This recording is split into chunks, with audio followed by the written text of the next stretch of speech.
Bueno, si queréis, vamos, mientras llegamos a esos 5 minutos de cortesía, os voy avisando. Bueno, lo primero agradecer a Lara de Cáritas Diocesana de Huesca y a Fernando de Servicios Generales por todo el esfuerzo que han puesto, la paciencia que han tenido con nosotros tres para organizar este webinar de hoy, que llevamos desde el lunes en la tarde haciendo ensayos, ayer también, y hace ya también un buen rato para intentar que todo salga bien. Así que muchas gracias a Lara y a Fernando. Comentaros las normas, digamos, o cómo va a funcionar esto. Lo primero, deciros que se está grabando. Por lo tanto, bueno, si queréis modificar alguno de los nombres que constan y que salen en vuestras pantallas o la imagen que hay en ellas, tened en cuenta que va a ser grabado y que, como os comentaba al principio, después será colgado este webinar en el canal YouTube de Cáritas y que por lo tanto podrá ser visto por múltiples personas. Tenedlo en cuenta. En segundo lugar, vamos a estar un buen rato escuchando a las dos estupendas personas y mejores personas que tenemos hoy aquí, su testimonio, su vida, la vida de sus comunidades, la vida de su iglesia, la vida de la iglesia panamazónica.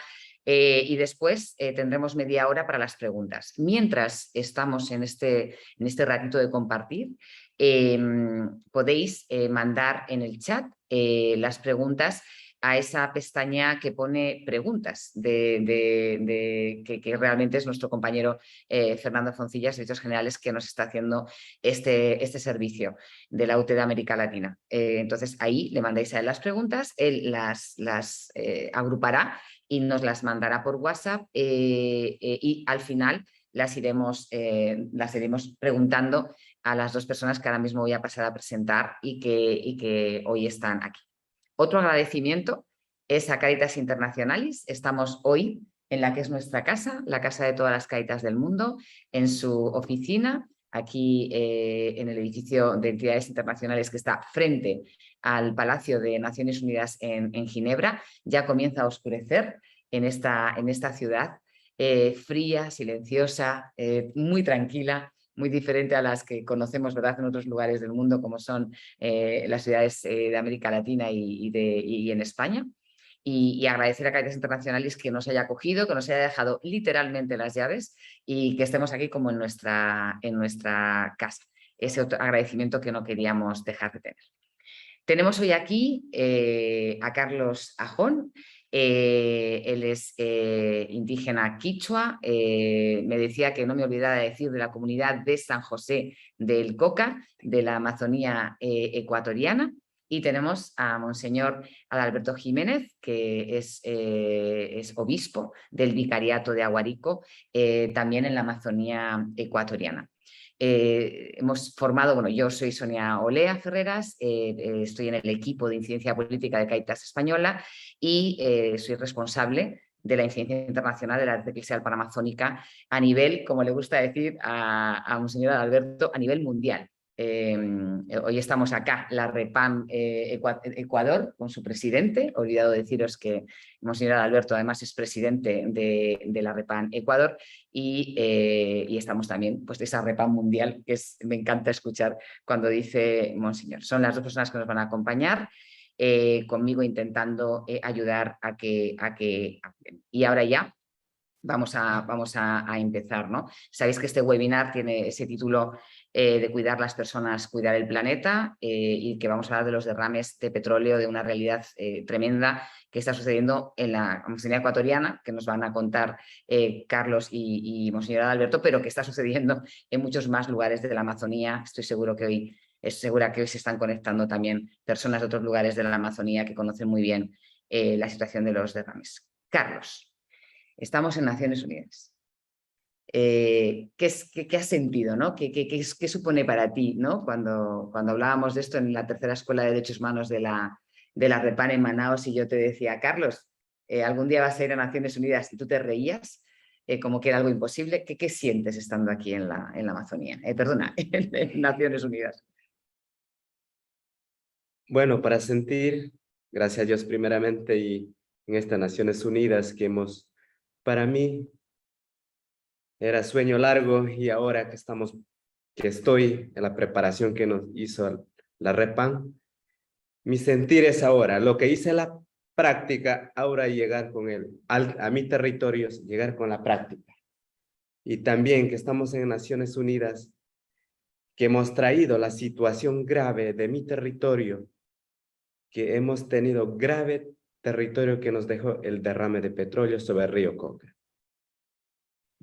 Muy bien, antes de pasar, que vamos a hablar mucho de aquel 7 de abril de 2020, vamos a hablar largo y tendido, sí me gustaría escuchar a Monseñor Adalberto, y lo mismo, ¿no? También Naciones Unidas, Ginebra, este palacio tan... ¿Qué has sentido? ¿Qué se te ha movido por dentro cuando estabas ahí con tanta gente? Bueno, una emoción tan grande el momento de mirar las banderas, ¿no?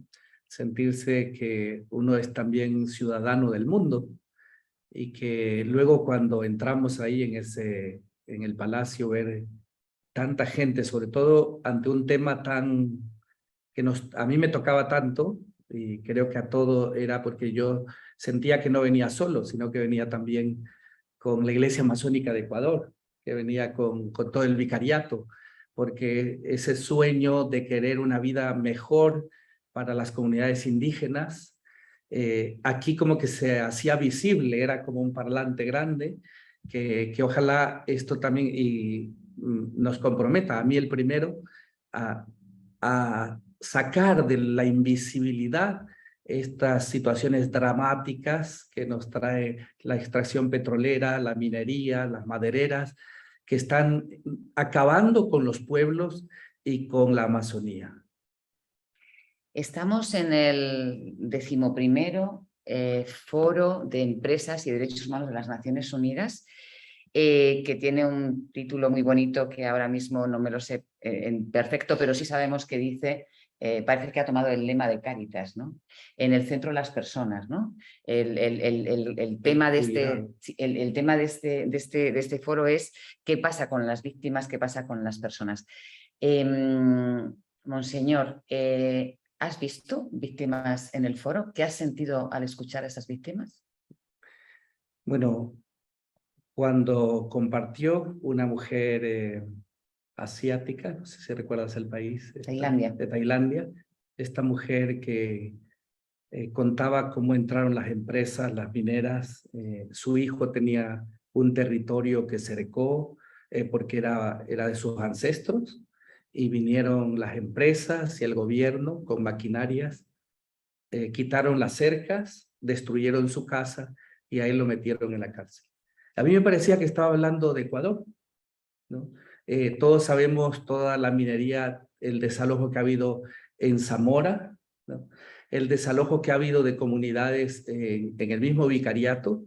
El vicariato está llevado hace 70 años se encomendó a los capuchinos, navarros y vascos, y el vicariato vecino a los carmelitas, también, sobre todo de Castilla, llevan entre 100 y 70 años en esos territorios, y entonces yo sentía que aquello que está en las crónicas, en los libros, ¿no? Ahí están los libros de Padre Miguel Ángel Cabo de Villa, ¿no? ¿A quién le importan esas vidas? Zona intangible, son los títulos del libro, ¿no? Zona intangible, peligro de muerte, ¿no? Zonas de extinción, en el país del olvido. Es decir, están narrando estas realidades donde se han cometido estos atropellos y han quedado en el silencio. Y eso queremos hoy que todo el mundo lo sepa para ser nosotros parte de esta visibilidad. Carlos, ha habido momentos cuando estábamos en la sala del Consejo de Derechos Humanos que me sonreías cuando escuchabas a gente de México, de algún país subsahariano, de algún país del norte de África, de Asia, y sonreías, me mirabas como esto que está diciendo, yo lo conozco, lo reconozco. Me gustaría que compartieras, porque nosotros estamos hablando de algo que hemos tocado, yo he estado allí físicamente, he estado por las comunidades, he visto, ¿no? Estamos hablando de algo que los tres conocemos, pero hay gente ahí que no tiene idea. ¿Qué pasó ese 7 de abril de 2020? Que yo estaba confinada en mi casa, como casi toda la gente aquí en Europa, estábamos confinados en casa, salíamos a aplaudir por la noche a nuestros enfermeros, enfermeras, a nuestros médicos, ¿Y qué pasaba en San José de Coca ese 7 de abril de 2020? Bueno, en este caso, el 7 de abril de 2020 pasó a toda la familia que nosotros estamos, que afectó a toda la población de las comunidades que vivimos alrededor del río Coca, tanto provincia de Sucumbíos y Orellana, con una población más grande que nosotros vivimos ahí. Son 150 comunidades que estamos afectados hasta ahora. Y estamos desastres, las personas que vivimos. Primeramente por el río, es el primerito.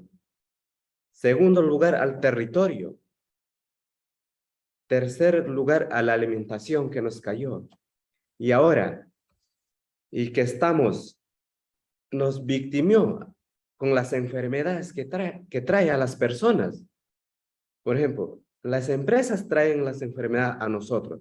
Nosotros no buscamos peleas con las empresas, sino nosotros luchamos por nuestro territorio sana vida. ¿Y por qué? Porque en estos derrames que vienen, porque dentro del territorio nosotros vivimos trabajando y a la vida de nuestros hijos, a nuestras hijas, y también y nuestro trabajo común y comunitario dentro de las comunidades que vivimos, porque no es solamente hablar de un solo comunidad que estamos, no, somos 150 comunas y comunidades con una población grande, o la mínima población sería unos 40, y unos son 40 familias, son 120 familias, a sucesivamente 500 poblaciones, niños, hombres y mujeres, ancianos en cada comunidad. Por eso la gente, o la gente que vive ahí, estamos destrozados, estamos ya muriendo de esos tipos de derrames que han venido los 2 años, y ahora, ¿qué vamos a hacer? Por eso estamos aquí, para luchar como líder de las comunidades. Tengo que confrontar con las empresas petroleras que hizo daño dentro de mi territorio para mis comunidades. Carlos, si yo te digo la palabra, que además ha sonado mucho estos días aquí en Naciones Unidas, si te digo la palabra petróleo, ¿a ti qué te viene a la cabeza? Para mí, petróleo es una gran contaminación para nosotros, para pueblos indígenas. Es una gran enfermedad que trae dentro del territorio y para nuestras comunidades y para nosotros, para nuestras personas. Y si te digo la palabra agua limpia, ¿qué te viene a la cabeza? Agua limpia para nosotros como indígenas es tomar un líquido vital que nos da la vida a nosotros, a los seres humanos, a la población de las comunidades. Muy bien. Y por último, si te digo la palabra justicia, juicio, jueces, ¿qué te viene a la cabeza? Bueno, por justicia, supongamos nosotros que nos hizo el derrame los 2 años y nosotros pedimos justicia al Estado ecuatoriano, que nos escuche nuestras peticiones que estamos y nuestras peticiones que estamos dando. Por ejemplo, no hay agua potable, no hay agua potable y más que nos dejó a la seguridad, centro de salud o hospitales, por ejemplo, en la provincia o en centro de salud en las comunidades, no hay, y nosotros por eso pedimos la justicia, que no haya más derrame petróleo en las comunidades sobre Río Coca y que no sigan contaminando más, ya, que no sigan contaminando el mismo río, sino vamos a enfermar y las empresas están matando a nosotros. Ahí vamos a un tema que también para las personas que no lo conocen, yo creo que les va también a dejar muy sorprendidos y muy sobrecogidos. Sucede el 7 de abril este derrame, que tampoco es nuevo, son tantos derrames en la Amazonía, pero sí es en mitad de una pandemia, con unas normas tremendas de seguridad, el agua era sustancial para que estuviéramos limpios, para que no hubiera transmisión de la enfermedad. En ese momento se contamina un río enorme, que la contaminación llega hasta, nos comentabas que cuando has estado en Brasil te han dicho que llegó hasta el Río Negro, hasta el Amazonas. Y la Iglesia Católica da una respuesta, y da una respuesta que nos sorprende muchísimo en el mundo de Europa, ¿no? Solamente conocíamos de un obispo en Filipinas que se había animado a poner una reclamación por una cuestión de tierras campesinas, que también le hemos conocido en Cáritas Española, pero de pronto nos llega la noticia de que 2 monseñores ecuatorianos, que en aquel momento no conocíamos, firman una demanda judicial. Estamos hoy con uno de los 2 firmantes. ¿Cómo os planteáis como Iglesia Católica? ¿Qué dificultades encontráis? ¿Qué apoyos encontráis? ¿Cuál es la fuerza que os hace dar ese paso, Monseñor Alberto? Sonia, aquí comienzo con lo último, ¿no? ¿Cuál es la fuerza que nos hace dar ese paso, ¿no? Me venía a la mente una frase del poema de Rubén Darío, Los motivos del lobo. Yo estaba tranquilo allá en mi convento, ¿no? Y quizás yo, lo digo así, comparándome, no son buenas las comparaciones, quizás más viendo el caminar de los misioneros en el Vicariato de Aguarico, de varios países, españoles, italianos, religiosas, ecuatorianas, de otros países de América Latina y también de España, sobre todo, que llegaron hace 70 años. Fueron personas muy comprometidas de a pie, y entre ellos una de las fuerzas para mí y para todo el vicariato es Monseñor Alejandro Lavaca, que en 1987 fue alanceado por una tribu, la tribu Tagairi Taromenani, y él murió alanceado con la hermana Inés. Ahí quedó la selva regada de sangre, pero no era que a ellos los querían matar por ser ellos, sino porque los confundieron con estos extractivistas, o sea, que iban a robar el petróleo de sus tierras, y ellos defendían su territorio. ¿Qué pasa cuando entra una compañía al territorio? Las comunidades viven en su entorno natural, viven de la pesca, viven de la caza, ¿no? Viven de lo que les da la naturaleza, y entonces entran las compañías, primero con el ruido alejan la caza, la pesca, con el ruido también contaminan, esa contaminación ambiental, dañan, vulneran los derechos de las comunidades. Entonces yo poquito a poco puedo decir que me he ido adentrando en este camino. A mí me falta mucho, otros luchadores allí me llevan un camino muy grande de compromiso, ¿no? Ahora mismo veíamos el video, lo veíamos del hermano Charlie poniendo esta denuncia. Ahora mismo hay una minera que se habla de decenas de máquinas dañando el río Punino, un río transparente. Va al Payamino. El Payamino es donde está la planta de agua potable donde yo vivo, de donde es mi vicariato. Estamos bebiendo esa agua contaminada con mercurio, cianura, cadmio. Entonces lo que me produce es indignación, y es la indignación no solo mía, sino la de todos los habitantes, porque hay un silencio cómplice a nivel de las compañías petroleras, a nivel del gobierno nacional y local, y de los gobiernos que ven esta tierra como territorio a depredar. ¿Y qué pasó? Como ya lo decía Carlos, ese 7 de abril, el vicariato abrió las puertas, la iglesia abrió las puertas para acoger. Recuerdo que eran más de 60 indígenas que llegaban de las comunidades del río Coca y Napo, desesperados, como Carlos lo ha dicho varias veces. No nos mató el COVID, porque él dice, éramos fuertes y bien alimentados con nuestra comida natural, pero vino todo este derrame de 15.600 barriles de petróleo, reconocido por el ministro de Energías, ¿no? Reconocido por ellos, y sin embargo, nosotros creemos que es mucho más que esa cantidad, porque se dañó toda la vida del río. Entonces, la fuerza está dada también como iglesia, por Dios, por las mismas comunidades y por gente de a pie. Entre ellos tenemos que decir también que a Monseñor Selmo Lázari y a mí, que nos animamos a poner esta demanda, nos animaron también muchas organizaciones, ONGs, grupos, también la Fundación Alejandro Lavaca y varios abogados que estaban implicados, como 12 abogados. Se creó un grupo muy grande y catequistas, sacerdotes, también Monseñor Jesús Esteban del Vicariato, todos sumamos para que de esta manera esto no quedara como en la impunidad. Y esto nos animó, nos dio mucha fuerza para demandar al Estado y a las petroleras, a la OCP y al SOTE.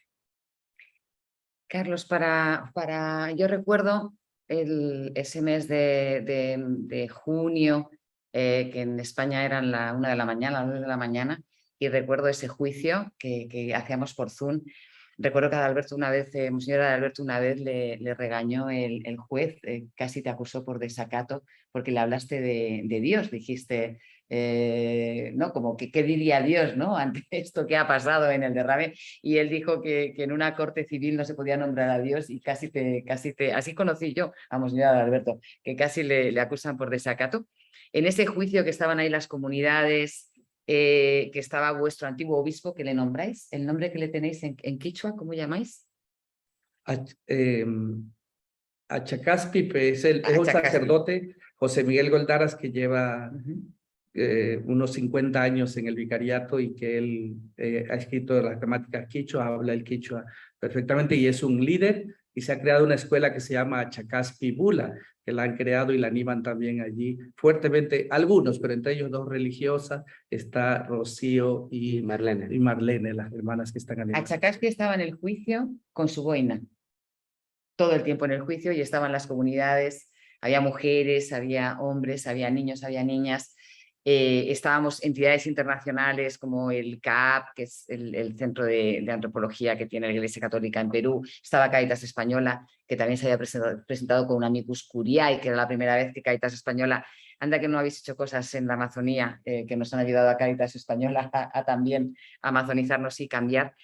En ese momento que empieza el juicio, otro juicio más, ¿qué significa que esté la Iglesia Católica sentada con vosotros ahí, denunciando la situación? ¿Qué significó eso para ti? Que estuvieran los monseñores, que estuvieran los padres, las lauritas. ¿Qué significaba para ti que estuviera ahí la Iglesia? Bueno, para nosotros como comunidades afectadas, ellos eran unos pilares fundamentales que a nosotros apoyaban con esas denuncias, porque nosotros solito no podemos denunciar. Por ejemplo, digo, porque ellos buscan, ¿no? Porque estamos amenazados los líderes indígenas, ¿saben? Nosotros de ahí buscamos una manera, aún pilar para que no se tumbe y nosotros apoyar a ellos y ellos que se vayan primerito que pidan la justicia y nosotros apoyamos. Yo me recuerdo una frase cuando estábamos denunciando en esos tiempos en Coca, dijo por la justicia indígena, no quería aceptar, y porque la justicia indígena no es para representar al juez ni al abogado, la justicia indígena es para nosotros decir que la justicia indígena para que reconozca que nosotros estamos pidiendo los derechos propios de nosotros. Esa es la justicia que estamos pidiendo, no para amenazar al juez o al abogado, que nosotros estamos pidiendo tanto el apoyo de ellos y nosotros con la justicia, que escuche, ¿no? Que no diga que por la ley de la indígena que se trata por la justicia, nosotros estamos pidiendo que nos reconozca, que nos respete por nuestros derechos, por nuestro territorio que estamos pidiendo. Esa es nuestra petición al Estado ecuatoriano como a las empresas. ¿Y qué sientes, ¿no? ¿Qué siente tu corazón cuando escuchas a Monseñor Adalberto aquí en los espacios donde estamos o allá hablar del derecho al agua, del derecho al territorio, del derecho a la dignidad, a la vida? ¿Qué escuchas cuando ves a un monseñor, ¿no? Hablar de la vulneración de derechos, del daño a los derechos? ¿Qué siente tu corazón? Bueno, para mí, gracias a Dios que estoy como hermano, con el monseñor o como mi papá, con esto, él que está tanto con nosotros, con los pueblos indígenas, para mí. Él es un pilar que nos apoya para mí y para las comunidades que él habla de derecho, habla de salud, que confronta por nuestra vida, por nuestras comunidades, que él confronta, dice la verdad, porque pide la verdad, porque nosotros estamos pidiendo la justicia, verdad al Estado ecuatoriano y también a las empresas, o también a los que hay gobernantes en nuestras provincias o en cantón.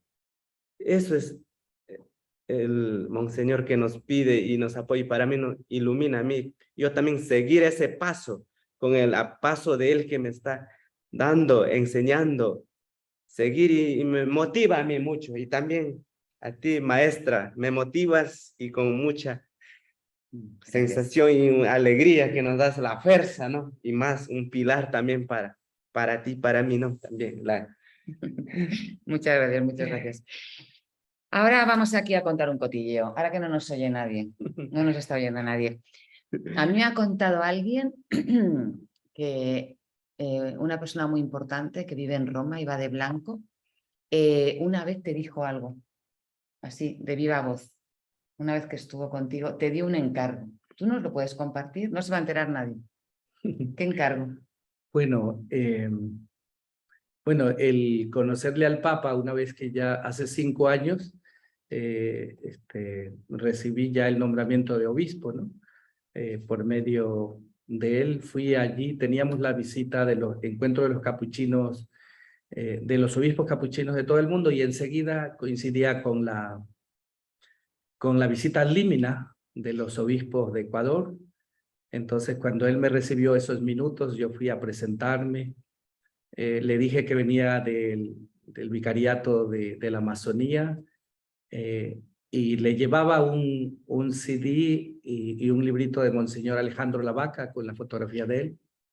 Y me dijo, y me hizo con la cabeza como que conozco, ¿no? Eso fue lo que me dio a entender.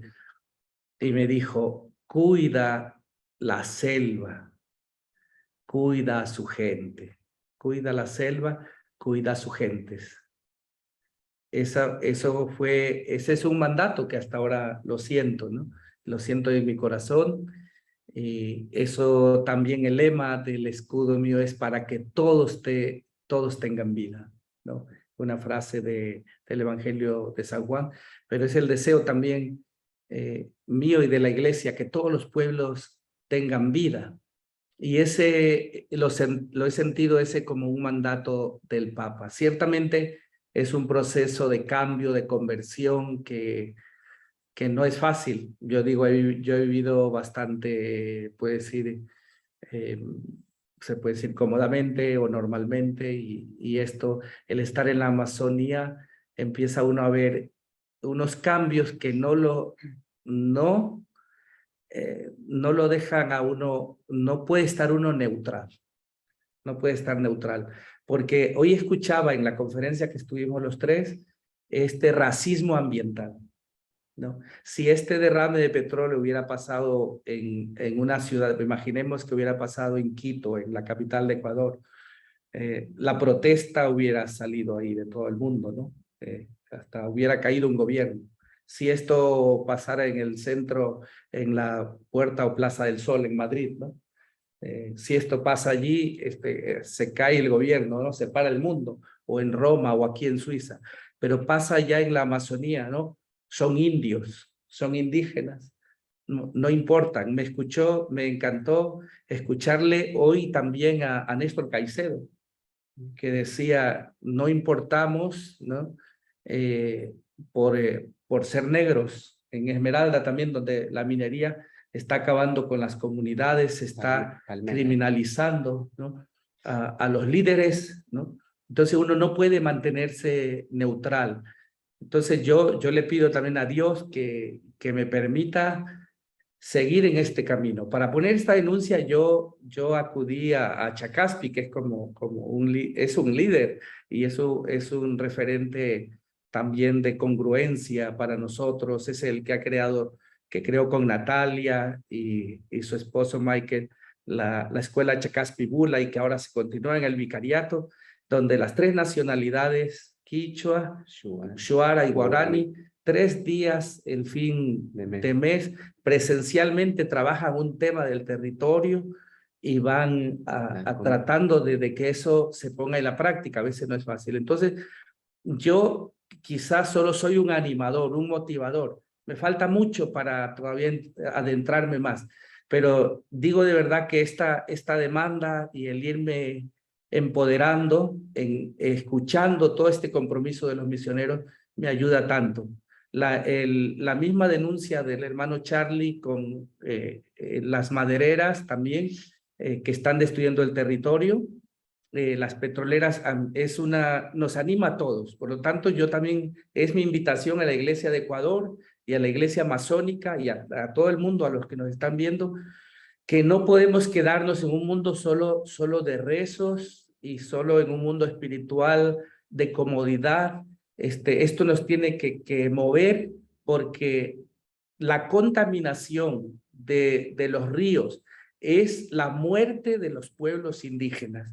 Y esta manera como está entrando la minería ilegal, estos momentos, en Tena, en Yusupino, se sacaron más de 100 máquinas retroexcavadoras de un paraíso de río, ¿no?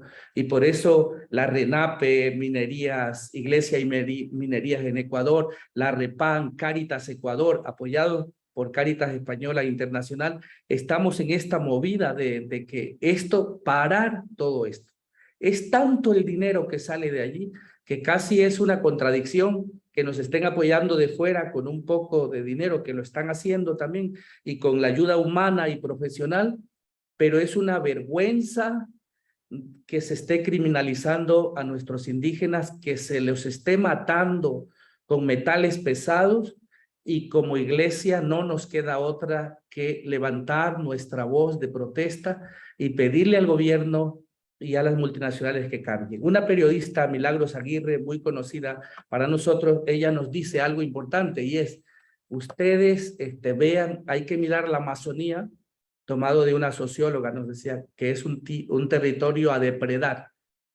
Y eso a mí también me hizo cambiar mucho, porque se me quedó en la idea de que estoy en un territorio que los gobiernos locales y nacionales lo ven como un gran queso, que hay que repartirse la riqueza, que están dentro del territorio, y nosotros tenemos que tener una voz profética y de denuncia permanente para que eso cambie a favor de los pueblos indígenas. Carlos, ¿qué te ha contado tu papá de cómo era la selva antes, cuando él era un niño, cuando él era joven, y cómo es ahora? ¿En qué ha cambiado la selva? Bueno, mis padres o otras comunidades, conozco a las riberas que viven en las comunidades, las comunas. Por ejemplo, en Lumucha, Sardina, San Pablo, Guataraco, de San Pablo Norte, San Pablo Sur, de venimos a Domingo Playa, San José Amaru Mesa. A nosotros era un territorio, yo nací ahí, soy oriundo, soy nativo de ahí. Lo que cuando yo nací era un río pequeño, era hace unos 50 metros. Me recuerdo 50 metros. Ahora que tengo los 34 años, es 1 kilómetro que ha abierto con este derrame. Por ejemplo, antes nosotros para cruzar ese río Coca era facilito cruzar, porque no había ni obstáculos, nada, porque la arena y la playa era facilito cruzar con la canoa. Pero ya son de 30 años ahora, con este derrame, dejó desastre en nuestro territorio. Por ejemplo, en mi territorio, que vivían una familia de 5 familias, una población de 20 familias que cultivan, llevó 5 hectáreas, llevó aproximadamente. Noche a la mañana, tumbaba la tierra, desmoronaba y se fue todas las maderables que nosotros sabíamos construir, las casitas. Y también nosotros, como no tenemos otro tipo de, por ejemplo, para cocinar o para otro, sabíamos coger leña, que hay capirona en esa parte de la isla eran capironas. Ahora no ves nada, solamente ves arena, y también producíamos en esa parte café, cacao y maíz, los más productos que sabíamos sacar, y también producción para alimentación, como plátano, yuca y arroz en esos sitios, y las comunidades también, todas las comunidades que viven en la ribera. Y ahora, como dice mi papá, ahora sí, dice la herencia, ella mató a mí y a ustedes. ¿Y qué queréis con esto? Para dejar un tierra, lo que vienen los hijos, lo que viene la nueva generación es, para nuestros padres era dejar territorios sin contaminación, al agua sin contaminación y territorios sin explotación. Y ahora, ¿quién explota? Nosotros no explotamos, las empresas explotan a nosotros y trae todas las enfermedades. Por eso la realidad de nosotros era, nosotros cuidamos nuestros territorios y el agua. Por eso nosotros luchamos con las empresas o con el Estado ecuatoriano. No es ellos que llevan, nosotros no, nosotros cuidamos la tierra, nosotros, porque sobrevivimos con la tierra y sobrevivimos con el agua. Y cuando, sí, yo siempre que te he escuchado hablar desde que nos conocimos ahí en Coca en febrero, ¿no? Yeah. Que nos conocimos, te he escuchado hablar siempre con mucho convencimiento, pero sabemos, porque también lo hemos hablado estos días, que no es fácil, que Sí. tú tienes un gran apoyo de tu padre que ha sido catequista, de acompañamiento de muchos agentes del vicariato, tu misma fuerza tuya personal interna que tienes, tus niñas, tu niño, tu mujer, tienes la fuerza de saber que tu mujer ahora no se encuentra muy bien estos días, pero igual sigues aquí en Naciones Unidas con el convencimiento, pero tienes a otros compañeros con los que has jugado en el río, niños, niñas, que están trabajando para la empresa petrolera, que están trabajando en la minería ilegal. ¿Qué pasa en esos casos? ¿Cómo es la relación dentro de la comunidad con personas que se ven abocadas o que no tienen tu fuerza o situaciones personales o por decisiones también personales terminan trabajando para la minera o para la empresa petrolera? ¿Qué sientes tú? ¿Cómo reacciona la comunidad? Bueno, la reacción mía primeramente personal, gracias a Dios el apoyo primero a mis padres, a mi mamá y tanto a mi familia y a mi esposa, y también a más pilar fundamental, a Monseñor y de ahí la acogida y también la acogida de la escuela que estoy haciendo, Escuela Líderes de Derechos Humanos dentro en el vicariato y también más agradecerles, Sonia Maestra, y también en Repan que hicimos en Manaos con todo el acogimiento del territorio y consentimiento con Luis Ventura, ¿no? Me recuerdo, buen maestro, de otro maestro también. Para mí, primerito llegar a llegar era duro, pero cuando ya me senté, ahí ha sido la situación. La teoría, claro, ahora a la práctica.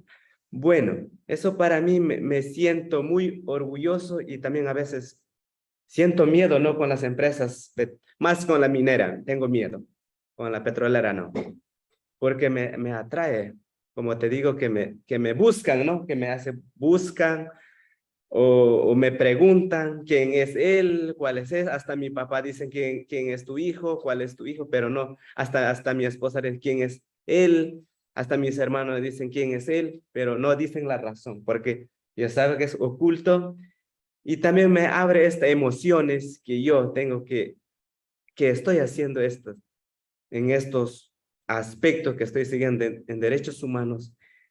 Para mí es un sentir muy alegría, pero tengo que ser duro, pero con el que usted dice que las otras personas, hay personas dentro de las comunidades o en otras comunidades, hay lo que trabajan con la empresa es a favor de la empresa. Si es que trabajas con la minera, es a favor de minera. Si trabajas con la política, es a favor de política. Si trabajas etcétera, ¿no? Eso es a favor. Ese le pone la política, las empresas, porque todo nos pone la traba, ¿no? Porque te compra mejor. Tú eres ya de esa persona, ya eres petrolero porque ya estás trabajando. Si eres un minero, trabajas para minera. Si eres maderero, explotador, a la madera. Si eres Ya, a La Palma si eres palmero, porque así nos pone. Si soy yo, por ejemplo, mi cargo es un líder activista, mío es muy tener la responsabilidad, ver a las personas, ver a mi gente, no para mí, para nuestras generaciones, nosotros, como ahora me veo, soy joven, no en la pantalla, soy joven, pero ya tengo mi hijo, mis dos hijitas, ya ahí vengo la generación, puede ser abuelo, tatarabuelo, y ya hay más para nueva generación. Por eso nosotros tengo que cuidar, tengo que ser duro, ¿no? Porque no es fácil, pero no tengo que dejar engañar con las empresas. Primero con las empresas, ya está. Con las mineras también, y también con la política. Y mi responsabilidad ahora, con mucha delicadez, con mucho respeto, y seguir continuando y, y como te digo, cuidar a nuestros territorios para dejar para nuevas generaciones. Yo antes de preguntar a Alberto, tenía preguntas preparadas, pero cuanto más os escucho, más preguntas me aparecen. Podríamos estar hablando la noche entera. Luego seguiremos nosotros hablando. Antes de preguntar a Alberto, yo quería, y recuerdo que ayer estamos teniendo la suerte de que podemos hacer oración todas las noches en una gruta que tienen los jesuitas que nos están acogiendo aquí en Ginebra. Tienen una casa linda, antigua pero muy linda, con una gruta donde hacemos oración todas las noches. Y me recordaba ayer, Monseñor Alberto, algo que me parece muy importante, y es que Carlos está hablando en una lengua que no es la suya. Su lengua es el quichua y está traduciendo. Cuando Carlos nos habla en quichua es una cotorra, habla como una ametralladora, ¿verdad? Ayer la mitad de la oración nos la hizo en quichua, luego nos la tradujo y hablaba. Entonces yo te quiero agradecer, Carlos, el esfuerzo de estar usando una lengua que no es la tuya materna y estás constantemente intentando traducir, y te agradecemos muchísimo. Monseñor, parece que el Papa en aquel encuentro que tuvo contigo te leyó la Laudato Si en una frase. Te dijo: cuida la selva, cuida a su gente. La Laudato Si rápidamente, ¿no? Sabes que aquí en Europa estamos trabajando muy fuerte, hay muchos espacios de sensibilización, de formación, con lo que hemos llamado ecología integral, que tiene detrás también eso, la crisis social, la crisis ambiental. Está ese documento, Querida Amazonía. Tú participaste en el Sínodo de la Amazonía, esos 4 sueños de Francisco. Si ahora tuvieras la urgencia de tener que soñar, que dejar de soñar uno y llevarlo a la realidad y a la práctica, ¿qué sueño elegirías y por qué? Los 4 sueños de Querida Amazonía es uno de los documentos que más he leído y releído, y casi que los puedo citar de memoria, los sueños, las frases, ¿no? Ahora llevarlo a la vida. Pero si tuviese que escoger uno, sería el primero. Este webinar que tiene por título cuidado de las personas. Si nosotros, cada uno, los que nos están escuchando, miramos un poquito hacia adentro, si estamos aquí, es porque alguien nos cuidó. Pensemos en ello, alguien, quien sea ese alguien, porque si no hubiese ese alguien que nos cuidara de niños, desde el vientre de nuestra madre y luego, esos primeros años, no estaríamos aquí. Entonces, cuando se habla del cuidado, y el Papa Francisco habla profundamente del cuidado, y habla también de que esta ecología es integral, y el Papa Francisco, lo que nos ha dicho Sonia, la integralidad, ese todo está interligado, ¿no? Esto cuando allí también veíamos en RENAPE el vídeo, ¿no? Todo está interconectado, todo está interligado. Entonces estamos llamados a un compromiso tan fuerte, que yo ahora, por ejemplo, digo, ¿cómo? Creo que algo nos falta, por ejemplo, en la iglesia masónica, y es en ese sueño primero, ¿cómo hacerlo práctica ya? ¿No? Entonces, por ejemplo, yo digo, tenemos que, no podemos quedarnos en los eslogans, en la frase, en la protesta, Y yo le preguntaba estos días a Sonia y a otros actores, y este encuentro, este foro, habla de empresas y derechos humanos. Y quizás nos llevan a la delantera algunas situaciones, algunas personas que hay que dialogar con las empresas. Hay que dialogar con los empresarios, ¿no? Allá tenemos las compañías, tenemos Petroecuador, tenemos Lumber, ¿no? Tenemos las empresas chinas, las empresas venezolanas, tenemos los gobiernos locales. Yo digo, a mí me falta, es como el aprendizaje que me llevo, de que tenemos que sentarnos con ellos. Sentarnos con ellos no para pedirles dinero, y quizás a veces nos han, como decía Carlos, tentado con el dinero o nos lo han dado para una obra social, ¿no? Nosotros, pues, nos dieron para el techo del colegio, nos dieron para poner una carpintería, pero quizá ahora lo que hay que decir es no, no queremos ese dinero porque está manchado de sangre, está manchado de petróleo, pero sí nos podemos sentar para que también la compañía tenga un cambio, que también ellos son personas.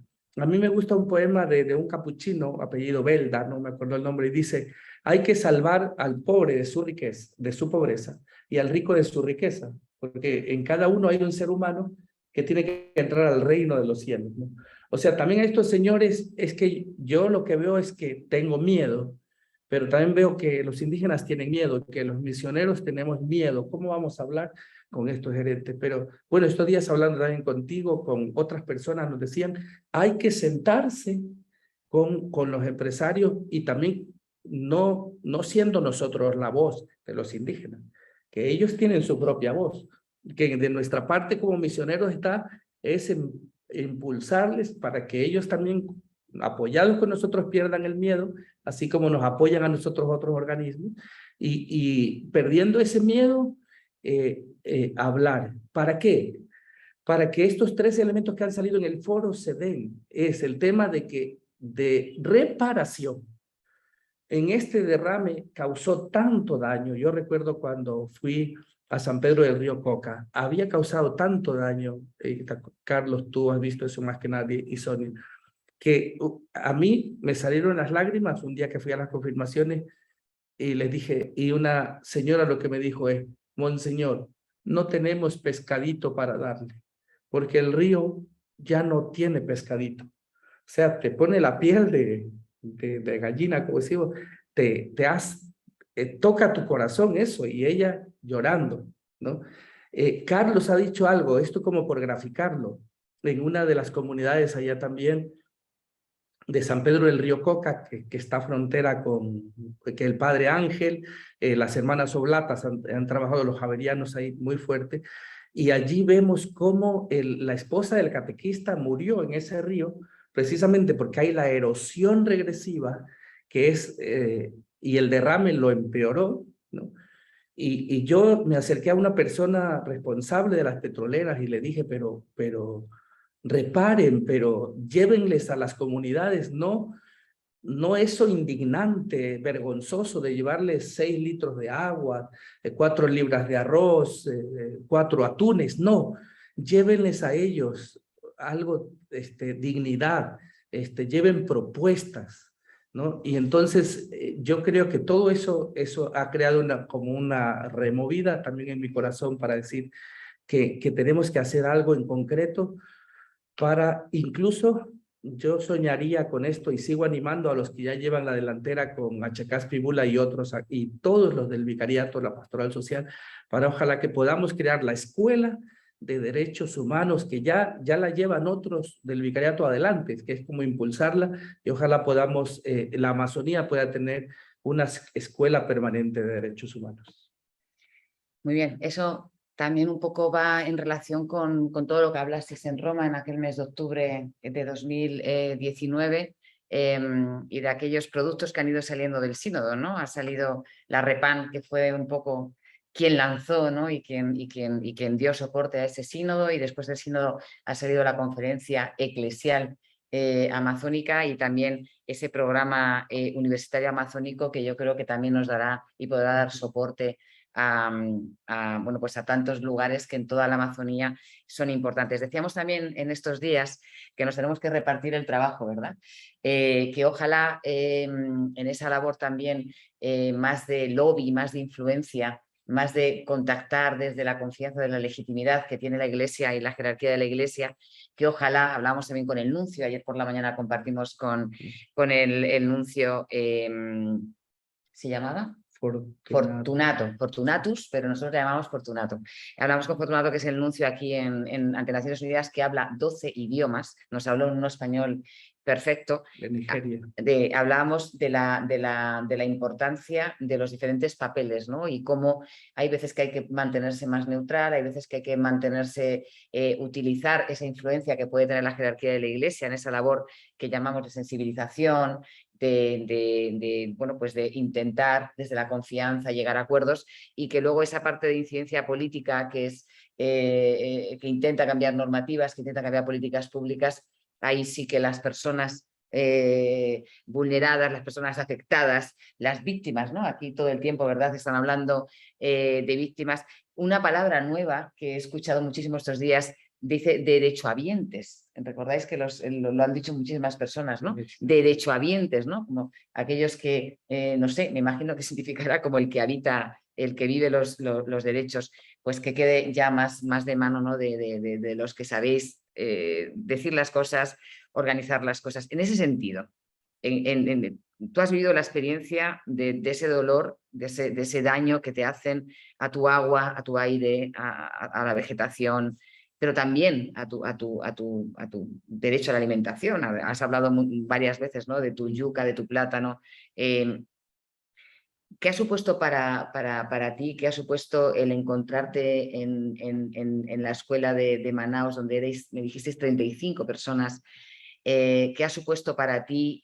Hoy Luis Ventura nos escribía, ¿verdad?, por el WhatsApp de la escuela y nos decía, Luis, qué gusto, ¿no?, verte allí, y qué gusto recordar aquella dinámica que hacíamos de quienes nos apoyan y quienes no nos apoyan, cuando ha visto tu foto con el relator Francisco Cali de Pueblos Indígenas ante Naciones Unidas. Pero vamos a la pregunta.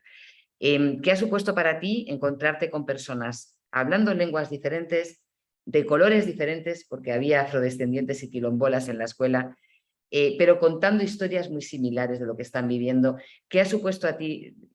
Carlos antes de la escuela, Carlos después de la escuela, ¿qué diferencia hay? Bueno, ahí en eso que llegué en la escuela, gracias. Primeramente que estábamos con el Héctor. Estaba... Es verdad, nos hemos olvidado de Héctor, que nos está escuchando, Sí, que fue contigo. ya. Héctor de Cáritas Ecuador. Sí, Cáritas de Ecuador. Primeramente, yo también lo conocía, pero ha sido una persona muy genial y bien acogedor, ¿no? Bueno, en ese campo que nosotros llegamos de diferentes países, de los diferentes países de Latinoamérica, de los 35, yo pensaba, yo solamente pensaba que hay solamente, por ejemplo, en mi provincia amazónica hay problemas o contaminación. Ha habido en todos los 9 países que presentamos. Por ejemplo, a mí me asusté, ¿no? Por ejemplo, nosotros, por ejemplo, el Estado ecuatoriano dice, reconoce y que garantice en el artículo 56, que reconoce, garantice y que respete. Clarito dice el Estado, en el artículo 57, clarito dice numeral 1. Ya. Pero en otro, por ejemplo, en Perú, por ejemplo, ellos no son reconocidos y no tienen garantía. A ellos más que o le mandan a matar. A mí esa situación yo me sentí te digo, muy triste. ¿Y por qué el Estado de ellos no reconoce? Claro, nosotros somos reconocidos y respetados, pero no cumplen. Solamente papel como está escrito aquí, pero no cumplen eso. Solamente son escritos, no hacen práctica. Eso es lo único yo le vi a todas las personas que estuvimos. Todos presentaban sus problemáticos diagnósticos que venían. Por ejemplo, no me acuerdo del compañero Rubén, de Colombia. De Cali, Colombia, que presentó una reforestación. similar que los problemas que nosotros teníamos. Y otro también había en Colombia mismo con él, no, era Mariluz, ¿no? En Perú. En Perú, ella presentaba también de los derrames de petróleo y también Aguajún. de los aguajún. No había respeto tanto entre hombres y mujeres, solamente eran hombres que mandaban, ¿no? Y las mujeres eran a un lado. Y también con Mariluz que presentaba eléctrica, no sé cómo, no me acuerdo ese tema, pero yo digo, claro, ahí le vi un video de la compañera Mariluz, que ella presenta unos denuncias, unos videos, pero a ella, como mujer en esa parte, no le respeta y no tiene garantía con el Estado. Y en cambio a mí me hace sentir muy triste. ¿Y ahora qué hacer ahora? Reunir con esa red que dice Repan, reunir todo, que hemos dado ese fruto, aliento, el apoyo.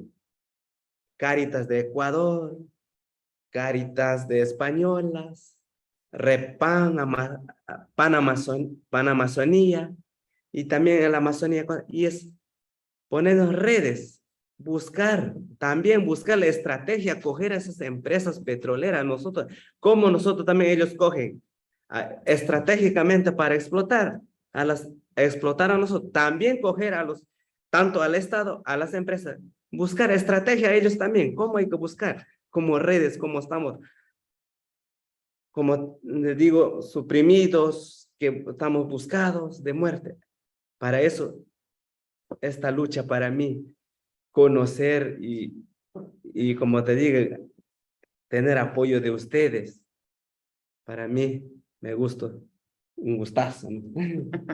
Muy bien, ya me han mandado las preguntas, pero yo no quiero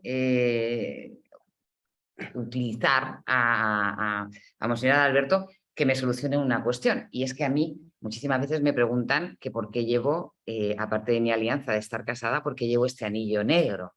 Mucha gente me preguntan familiares míos, me preguntan compañeros, compañeras, ¿por qué llevo este anillo negro? Y he dicho, bueno, como estamos, señor Alberto, enseña tu anillo negro. Y se te vea tu anillo negro. Enseña tu anillo negro. Y la pregunta es, ¿y por qué llevamos este anillo negro? Y así lo explicas, queda grabado y yo me quedo tan feliz. ¿Por qué llevamos este anillo negro, monseñor? Bueno, es el compromiso siempre. Recuerdo que alguna vez una hermana que trabaja Mercedes con los enfermos de VIH, ella decía, ¿por qué no usas el anillo negro que es el signo de los pobres? Ella llevaba uno de tagua, de un marfil vegetal. Bueno, yo llevaba el mío, el otro de doradito, ¿no? De oro.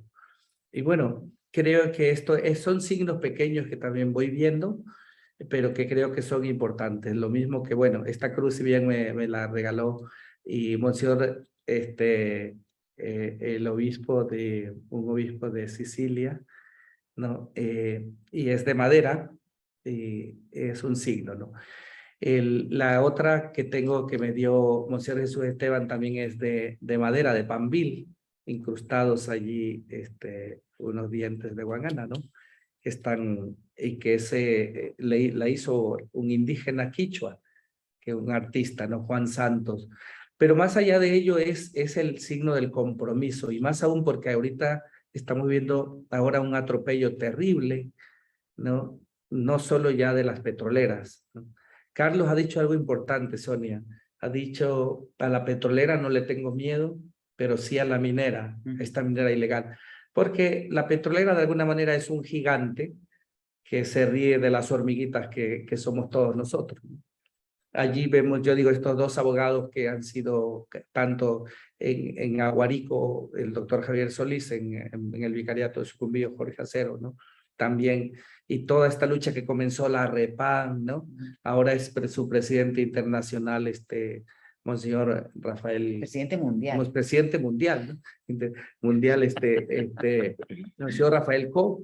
Entonces, decir que también tenemos que seguir en esta lucha. Es una suerte para Ecuador que diríamos dos obispos, uno en Repán, mundial y otro en Repan Ecuador. Estamos ahí sumando, ¿no? Con todos los demás actores.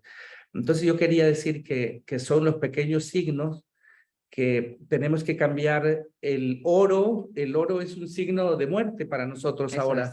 es. La plata es un signo de muerte. Estos metales preciosos, no vamos a caer en un extremismo de ello, ¿no? Pero sí tenemos que preguntarnos si toda esta minería, también lo que usamos, en minerías Pedro me daba un libro que decía, también un tema que me compartía, la liturgia, la minería y la liturgia, ¿no? No es para tratarlo ahora, pero sí es para pensarlo. Si la minería está matando a los pueblos con la contaminación de metales pesados en los ríos y nosotros estamos haciendo uso de esos metales preciosos, también tendríamos que empezarnos a preguntar si no podríamos hacer un cambio más humilde también de lo que utilicemos en ellos, sin quitarle belleza y grandeza también a nuestra liturgia. Perdona que me alargue un poquito. Yo digo, yo tengo unas alhajas que me dejó mi madre antes de morir, unas cadenitas de oro, y digo, pues no voy a caer en el extremo ahora qué vamos a hacer con nuestras alhajas, ni eso, ¿no? Pero quiero decir, pero nos tenemos que preguntar seriamente que la minería hoy en Ecuador está destruyendo, está matando, como ha dicho Carlos, la vida de los pueblos amazónicos, y por eso yo, en cuanto al uso que podamos ir haciendo de los obispos de nuestros anillos y de nuestra cruz, ojalá vayan A mí quitando también me el oro. dieron en Manaus, pero como estaba... ¿Lo perdiste? No, sí tengo guardado en la casa. Sí tengo compromiso y responsabilidad que me dieron en Manaus. Tengo el anillo negro que estaba usando. Que no, la responsabilidad y el compromiso para mi comunidad y para mis comunidades y para servir más, ¿no? Eso tengo mi compromiso. En la casa está.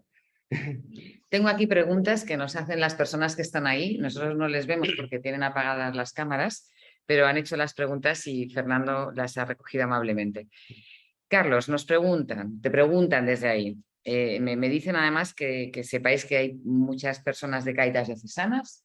Recordamos que habéis estado toda la semana pasada en las Cáritas Diocesanas de Málaga, en Oviedo, en Gijón, Zamora, en Ciudad Real. ¿En qué pueblo? En Ciudad Real. No me acuerdo ahora. Miguel Turra. Eso, Miguel Turra. Mira, el último era como Miguel Carlos se acuerda. Está en el Quijote. Ahí se me Habéis estado acompañados por otras personas miembros también de la UTE de América Latina, ¿verdad? Por Agustín, sí. que nos dejaba, hasta que nos dejaba en la puerta, me habéis dicho, sí. Agustín, qué serio y formal, que nos llevaba hasta la puerta, Fernando, por Ana Cris y por supuesto por Fernando.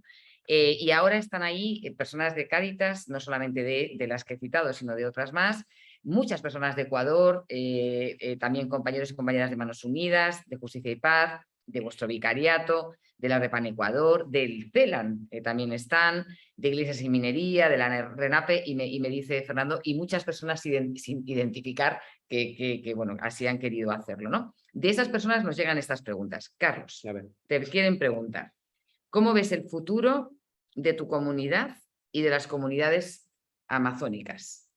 ¿Cómo ves el futuro? ¿Qué ves en el futuro? Bueno, para mi futuro, primeramente lo que estoy capacitando el mío, ahora llevar el compromiso, enseñar a los jóvenes, a los líderes y también dar unos espacios, dar mis conocimientos que estoy en Achacas Fíbula, mis enseñanzas que he aprendido aquí y tanto en Repán, en Manaus. Y también para dejar futuramente, para que no sigan estos mineros, quiero decirme, mejor dicho, un doloroso para mí. Por ejemplo, dejar unos recuerdos para mis comunidades, todas las personas que vivimos dentro de las comunidades, que todos queremos unirnos para defender a nuestros territorios. Porque si no unimos, si no confrontamos, si no hombres y mujeres, niños, jóvenes, si no confrontamos, nos van a matar. Esa es nuestra realidad para llevar futuro. Todos, hombres, mujeres, adultos, unémonos, un solo fuerza, un solo puño en cada una de las comunidades. Muchas gracias, Carlos. La verdad es que yo ahora cuando estoy estos días aquí y escucho el testimonio de Carlos, el testimonio que hemos escuchado de gente de África, de Asia, del norte de América, nos habló una mujer indígena de Estados Unidos, de verdad que nos dejó impactados con todo el testimonio que nos dio.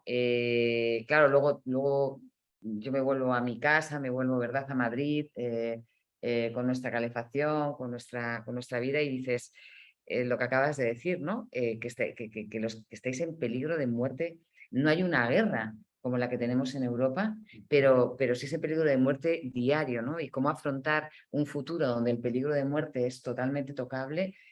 Hablamos también del miedo, ¿no? Del riesgo en el que os ponéis, incluso perteneciendo a la jerarquía de la Iglesia, en el riesgo en el que os ponéis, ¿no? Que luego nosotros ni de lejos, vamos, ni de lejos nos ponemos en ese riesgo. Preguntan en relación a esto a los que estamos en Europa tranquilamente o no tan tranquilamente, porque obviamente tenemos una crisis muy fuerte energética, tenemos una situación muy complicada, comentábamos estos días también del tema yo les compartía del tema de la vivienda, que sabéis muchos que estáis allí, que es un tema que también me ocupa bastante en mi trabajo, y hablábamos también de cómo está la gente, les comentaba también cómo vive mucha gente en España, hablábamos, Carlos está muy tocado con las personas que ha visto en la calle en estos días por España, y preguntan, alguien dice, en ese todo estar interligado que has nombrado, ¿verdad? Dicen, ¿cuál consideras que sería nuestro compromiso esencial desde Europa, en ese ligarnos los de allá y los de acá? ¿Cuál sería el compromiso esencial desde Europa? Quiero responder esta pregunta desde algo que tocaste un poquito antes, Sonia, ¿no? Como alguno me preguntaba, bueno, ¿y qué hacen también ustedes, los ecuatorianos, ¿no? ¿Y qué se hace para cambiar estas políticas sabiendo esta riqueza del país? Entonces yo le devolvía la pregunta y le decía, le digo, sentimos una impotencia. Y me decía, pero tenéis que hacer algo más. Entonces yo le digo, ¿y ustedes qué hacen ante un dictador como Putin, que tiene arrodillada toda Europa con una amenaza de guerra?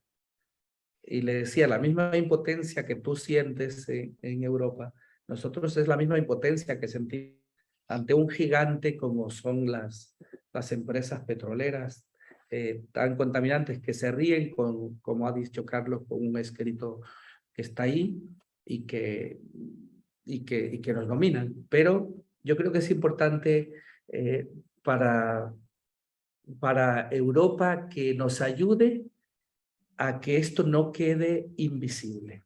Creo que esa es una primera cosa. Ayudarnos a que ustedes nos ayuden a visibilizar estos temas. Porque ¿qué pasa en Ecuador? El 48% del territorio de Ecuador es la Amazonía, o sea, casi el 50%. El otro 50% es los otros 16 millones de habitantes para el 1 millón de habitantes que tiene la Amazonía. Entonces, es un lugar olvidado.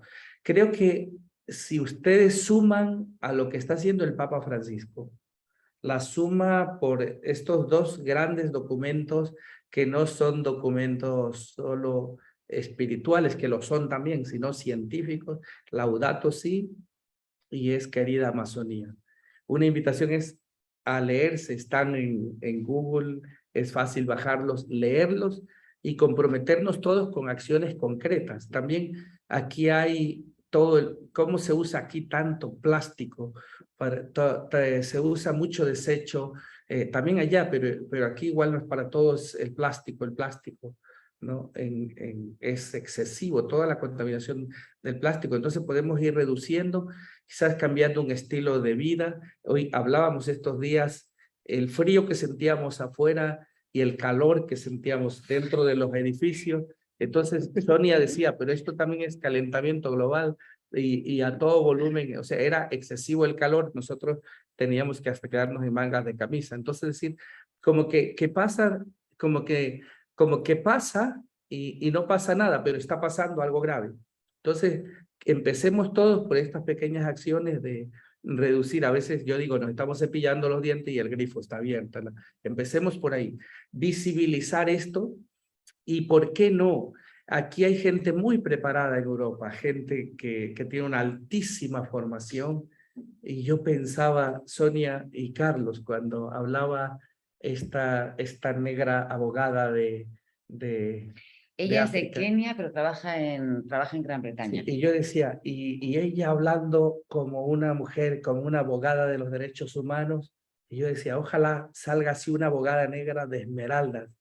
Y cuando hablaba esta abogada indígena de Asia, yo decía que hable, que haya una abogada o un abogado indígena de nuestra Amazonía defendiendo estos derechos.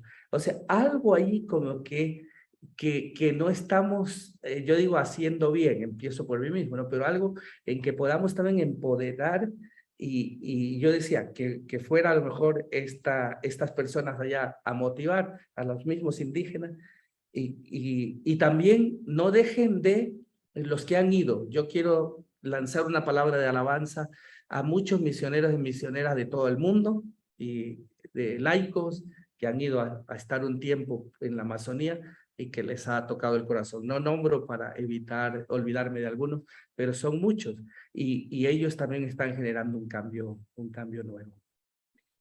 Bueno, son muchas preguntas que nos estáis haciendo, que algunas además me llevan a mí a liarme todavía más y poder hacer más preguntas. Estoy pensando que les estamos dando ya mucho trabajo a todos los que están ya moviéndose por ese programa universitario amazónico, algún día universidad de la Amazonía, porque es evidente, y aquí lo estamos viendo, que la formación y que sean las propias personas que viven en sus pueblos esas realidades, sean las mismas personas las que sepan las herramientas jurídicas, las herramientas de ciencia política, obviamente es verdad, es juntar, ¿no?, la realidad con la técnica, y eso es como, vamos, desde luego lo más apropiado para este camino. También porque la lucha por la reparación es más fuerte, porque es para reparar a vuestros propios aire, agua, naturaleza, etcétera. Y una cosa, Sonia, que me parece importante, hemos hablado de la escuela, y tú lo has mencionado también, esta escuela de Manaus, en la que tú has sido también profesora, de Carlos y de otros. Está la escuela Chacaspibula, están los grupos también Signi, el Cefir, que son grupos que se han formado en torno a la iglesia. Pero para los que nos escuchan, es importante que se den cuenta que no hay universidad en nuestra región amazónica. O sea, porque podemos decir, hay una escuela como si tú estás en Madrid o en Quito y dices, me voy a otra escuela de derechos humanos. No, es que es la única opción que tienes después del cole, llamemos. Después del colegio, no tienes más opción, porque los que tienen opción son los que tienen dinero y pueden hacer una carrera virtual o pueden salir fuera de la provincia. Es cierto que ahorita está ya la universidad, la PUCE Amazonas, está en Sucumbíos, la católica, ¿no? Y en otras provincias amazónicas, pero concretamente Orellana y concretamente Sucumbíos, o sea, sufren el abandono también de la educación. Como eso fue uno de los temas importantes que salió en el Sínodo de la Amazonía, fue uno de los mandatos del Sínodo, ¿no?, crear esa universidad amazónica, esa futura universidad amazónica, que ya se está trabajando con ese programa que ya ha nacido y que sería para toda la Amazonía, como dices tú, la Amazonía mundial, que me encanta esto de la Amazonía mundial. Estáis haciendo preguntas de cómo podéis, algunas de las entidades que estáis ahí, cómo podéis colaborar. No nos da tiempo ahora, pero sí os pedimos que contactéis con nosotros, porque sí que hay fórmulas jurídicas sencillas, por ejemplo, para participar dentro de lo que es la propia demanda o para presentar comunicaciones a la propia Corte Interamericana de Derechos Humanos, que en estos momentos está viendo la posibilidad de conceder medidas cautelares a las comunidades donde vive Carlos, lo cual supondría que en un momento, si llega el caso y la Corte Constitucional tira por tierra la demanda planteada, se podría ir a la Corte Interamericana si tenemos primero ese adelanto de que la Comisión Interamericana de Derechos Humanos, esto es un poquito técnico, perdonadme, lo vea, lo valore y lo vea posible. Y sí que hay posibilidades de poder hacer como entidades, ¿no? Como entidades micro y como entidades macro, como plataformas, ¿no? Estáis aquí, entidades que sois miembro de otras plataformas más grandes, como CITSE, como Caritas Internacionalis, y que se pueden hacer un montón de cosas, ¿no? Pero quería yo ahora centrarme un poco, y si nos da tiempo después profundizamos más en esto, en algo que nos preguntan y que es muy concreto, ¿no? Bueno, se ha peleado, se ha ido a los tribunales, el tribunal en primera instancia no ha hecho ni caso, ha entendido que lo que pasó era inevitable, el ahorro económico que supuso a las petroleras meter las tuberías por lugares que ya les avisaron los pobladores de esos lugares que eso se iba a derrumbar, ese ahorro que supuso en dinero, según la interpretación del juez, era inevitable que eso reventara. La interpretación de los técnicos que se presentaron, ¿verdad? Dijeron otra cosa y ahora está en el Tribunal Constitucional. Aquí nos preguntan, todo eso que se ha hecho, todas las acciones judiciales que se han interpuesto, ¿han producido algún cambio en tu comunidad? ¿Ha habido algún cambio concreto en la mejora del agua, en la mejora de los alimentos, en la mejora de la vegetación de la naturaleza? ¿Ha habido algún cambio concreto que hayáis sentido? Bueno, no ha habido cambio de esos 2 años que estamos nosotros, porque el cambio es a muerte, ¿no? O a hambre. Es el cambio que sentimos nosotros en las comunidades. Porque no te digo que nosotros en tantas empresas petroleras que salgan miles de barriles en las dos provincias, tanto provincia de Sucumbíos y Orellana, miles de barriles diarios. Ahí no hay nada. Están las comunidades que dan producción para el Estado o para el Estado ecuatoriano o para las empresas. No hay nada. Pongamos, al agua no hay tanques elevadas o no hay nada, tanques. No hay nada. Porque las comunidades no hay nada, tenemos que buscar de esteros, kilómetros o ojos de agua. No hay cambios, no hay nada. Por ejemplo, carreteras. No hay nada, carretera ahí no hay. Tenemos que caminar 30, 60 kilómetros, ríos 2 horas, 3 horas. Y centro de salud en las comunidades pobladas más grandecitas, no hay. Y también en la provincia, no hay. Red eléctrica, no contamos algunas comunidades comunas, no contamos con red eléctrica. Está olvidada. Y también por ejemplo, por el señal de Wi-Fi o internet, en las comunidades no hay. Toca buscar para salir a esos medios, toca ir al pueblo, sino, por ejemplo, por mí, yo no vivo con red eléctrica. Yo vivo de una población muy lejana, 60 kilómetros del pueblo y tengo que caminar 3 kilómetros, no tengo yo nada. Y ni red eléctrica ni luz. Tengo que ahorrar la batería y alguna información que me produzca una enfermedad grave, supongamos una enfermedad grave que sea fractura, ¿no? Pongo. Yo tengo que correrme de mi casa unos 800 metros para comunicarme a una persona que me está dando eso, pues. Y hasta ahí, y sacarme y llegar, eso, no hay cambios. El cambio es para nosotros, las petroleras nos matan a nosotros. No hay cambio nada, oportunamente en las comunidades. Madre mía. Hoy nos decía el relator una nueva herramienta que están utilizando algunas grandes multinacionales extractivas. Como ya está la Amazonía tan contaminada toda ella, quedan muy poquitos lugares donde no llegue algún tipo de contaminación, ya sea por el agua, ya sea por los metales pesados en la tierra, ya sea por el aire. Nuevos inversores lo que hacen es contratar los servicios de grandes de academias, de universidades o de grandes consultoras para que hagan una investigación técnica de cómo está esa tierra, de cómo está ese agua acrediten correctamente con buenos informes legítimos y reales que ya existe la contaminación para prevenir futuras demandas, porque ya contaminación sobre contaminación es muy, muy difícil técnicamente demostrar. Os lo anuncio porque nos lo comentaban como una práctica que ya se está llevando a cabo en algunos países de la Amazonía. Me preguntan, y ya vamos intentando ir concluyendo, me preguntan algo que creo que es importante, ¿no? Y creo que ahí, como presidente de la REPAM Ecuador y como persona que también has vivido tu proceso de acercarte a lo que era la REPAM, etcétera, me preguntan para todo esto que está pasando, para sobre todo los pueblos amazónicos, ¿qué papel tienen la REPAM? ¿Qué papel tienen las entidades que conforman la REPAM? Tanto la REPAM ecuatoriana como la REPAM mundial. Para esos pueblos amazónicos, ¿qué representa? ¿Qué papel tienen esas organizaciones que estamos en la REPAM? ¿Cómo lo ves? Sí, yo creo, a propósito del interligado, la REPAM es esta red que nos une a todos los 9 países amazónicos. El Papa ha querido que también se tenga en cuenta esta región del Congo y los acuíferos también guaraní, ¿no? Y se tenga en cuenta otras regiones, pero que tienen las mismas características de clima, de pueblo, están sufriendo los mismos males también. Entonces, la red tiene que unificarnos para trabajar en este primer sueño, yo creo que en primer lugar. O sea, nosotros creo que ahorita tenemos que tomar los 4 sueños del Papa Francisco, no perdernos en otras cosas, y todo tiene que entrar ahí.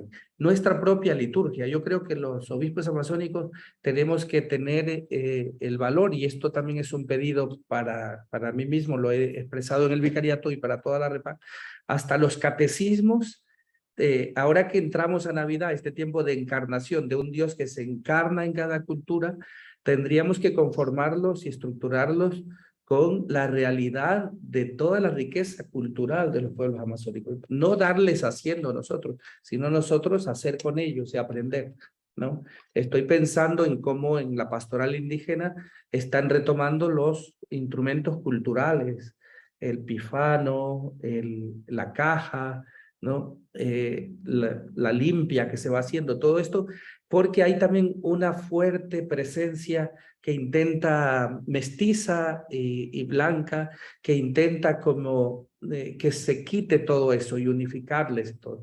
Entonces tenemos que coger todos estos 4 sueños del Papa Francisco, irlos como poniendo en la práctica. Creo que como iglesia, o sea, la REPAM tiene una enorme responsabilidad de no ser una iglesia colonizadora que va a imponer un mandato ni litúrgico ni de Roma solo, sino que tenemos que hacer con las normas de cada pueblo indígena, acomodarlas, lo que traemos en un diálogo, primero en una larga escucha, ¿no? Lo que la Chacaspi me decía, primer año escucha y mira, segundo año escucha y mira, tercer año escucha y mira, el cuarto año comienzas a hablar un poquito.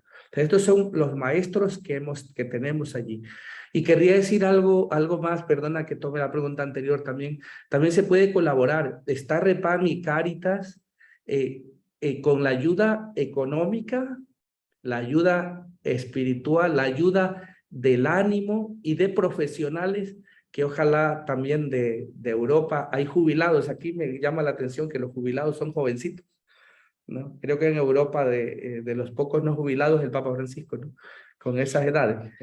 Con esas edades, ¿no? No, me refiero a jubilados oficialmente porque la empresa ya te jubila, la empresa te jubila, ¿no? En un trabajo, me refiero un trabajo formal. Jovencitos ya están jubilados.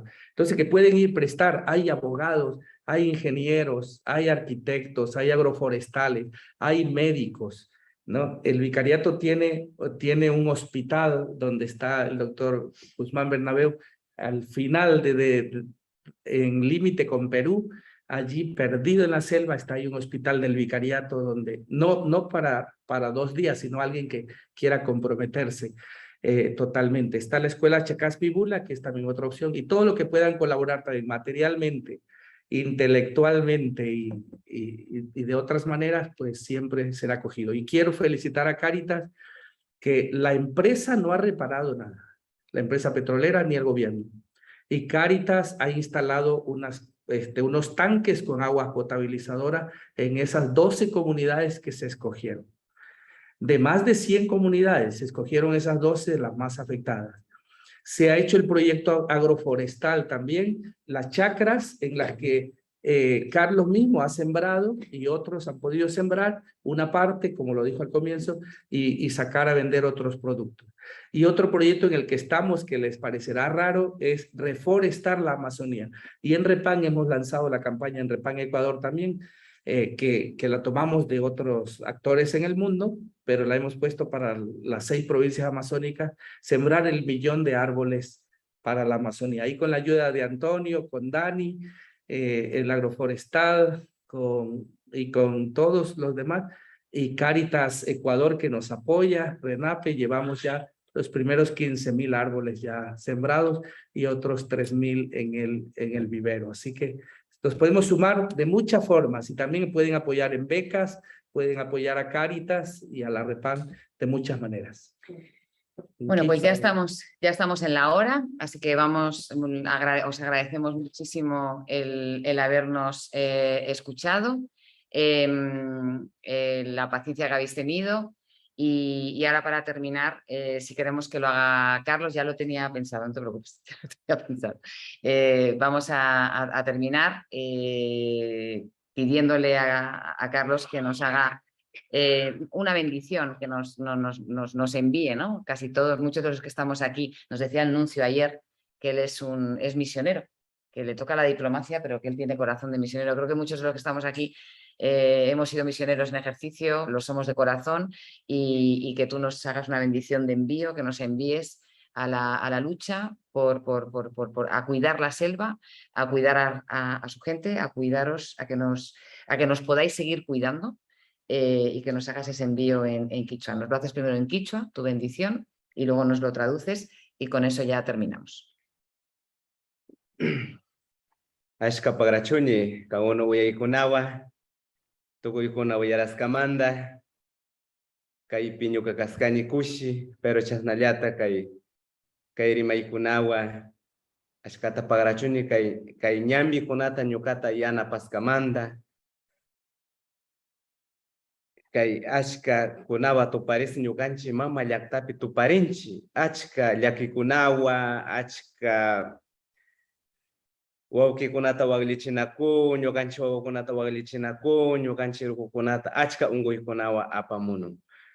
Chasnallata rimana munani kay ñambikunata yanapaykunata, pagrachuna munani, punda ñukapa yaya mamakunata, chawasha ñukapa comunidad, chaymanta pagrachuni chanata escuela de formación ñukanchi Achakaspibula, el mejor profesor de Quichua que nos está guiando es Achakaspi. Muchísimas gracias por abrir este caminito. Achkapagrachuni, Chasnallata, abogado Solís, Achkapagrachu Kaiñambikunata, Yana Pascamanda, Chasnallata Pagrachuni, Monseñor, Kaipicaño, Kawaparijo, Cuindariuscanchi, Pagrachuni, al vicariato de Aguarico, Chasnallata Pagrachuni, a Caritas de Ecuador.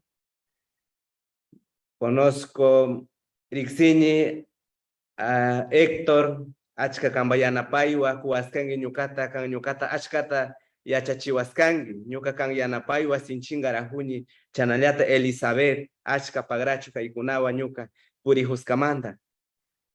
Yakirini, Achka Pagrachuni, Chanallata, Repán, Ecuador, Repán de Panamá, Sonía, Kayanapaiwa, Tuparircani, tanto Caritas de Ecuador, Cáritas Internacional y Repán Panamazonía y Repán Ecuador.